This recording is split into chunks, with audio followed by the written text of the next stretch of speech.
Now we move on to our next news.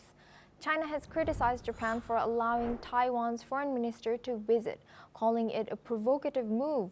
Beijing says the visit undermines its sovereignty and violates diplomatic agreements between the two countries. The Chinese Foreign Ministry has lodged formal protests in both Tokyo and Beijing. Officials say Japan's actions could embolden Taiwan's pro-independence movement and damage regional stability. China has warned Japan to act cautiously on Taiwan-related issues and not test its resolve. The Foreign Ministry stressed that any signal supporting Taiwan independence will be met with strong opposition from Beijing. Here's what the Chinese Foreign Ministry spokesperson had to say. 重错误信号，中方强烈不满，坚决反对，已经在北京和东京向日方严正交涉，提出强烈。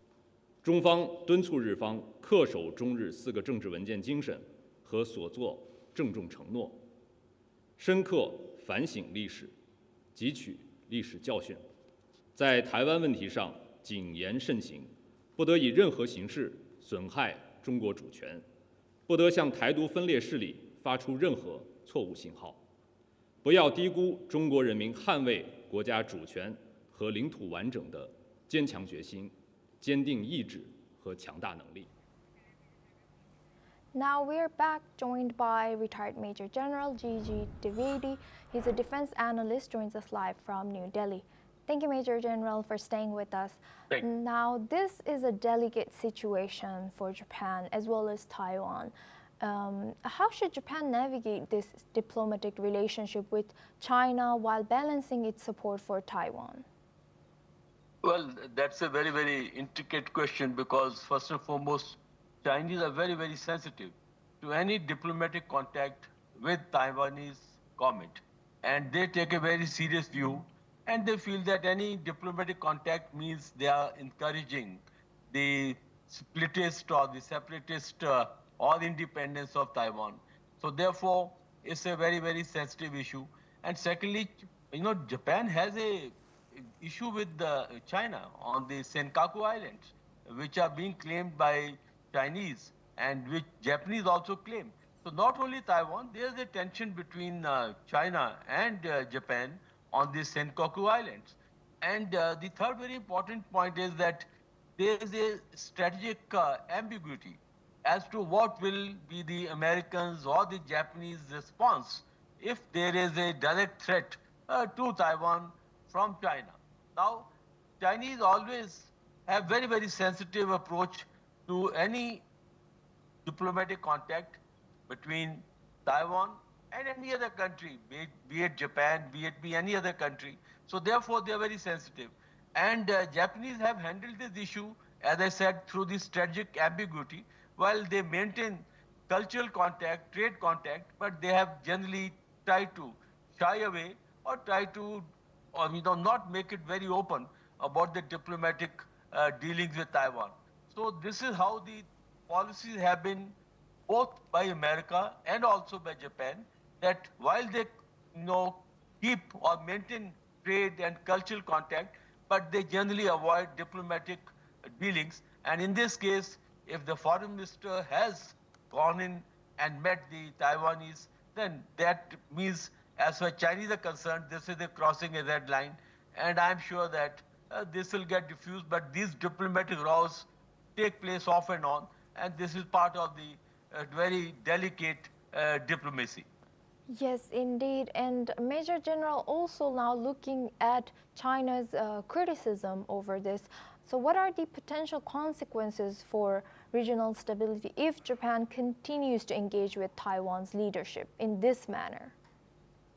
Well, Chinese have a number of ways they express their disapproval on such issues. Firstly, they try to bring pressure on Taiwan, and they do a number of military drills or even air intrusion on the economic, that is the, they have a no-fly zone, so they do that.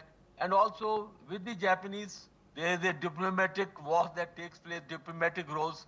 It is a part of diplomatic, tension does get created.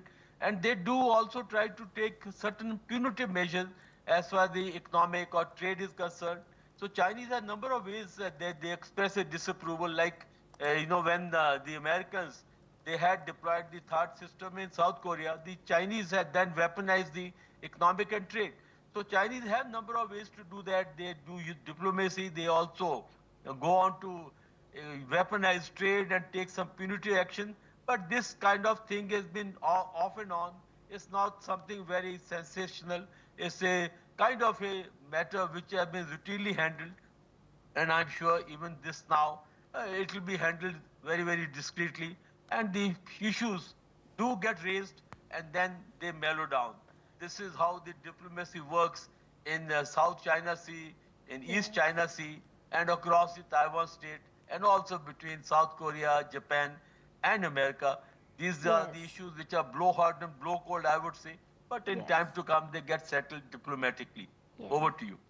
Thank you very much, retired Major General Gigi Dwivedi, for joining us and sharing your insight as a defense analyst. Now we move on to our next news. Google has admitted that its Android earthquake alert system has failed to accurately warn people ahead of the devastating Turkey earthquake of 2023. The twin quakes measuring 7.8 and 7.5 in its magnitude struck southern Turkey and northern Syria in the early hours of February 6th, killing more than 55,000 people and injuring over 1 lakh. Despite being fully operational, Google's system underestimated the severity of the first 7.8 magnitude quake. According to the company, only 469 highest priority take action alerts were sent out, though as many as 10 million people near the epicenter were eligible. Instead, around 500,000 users received a lower-level Be Aware warning designed only for light shaking, which does not override Do Not Disturb settings or issue loud alerts. Well, that's all we have time for. We will continue to bring more news updates from around the world.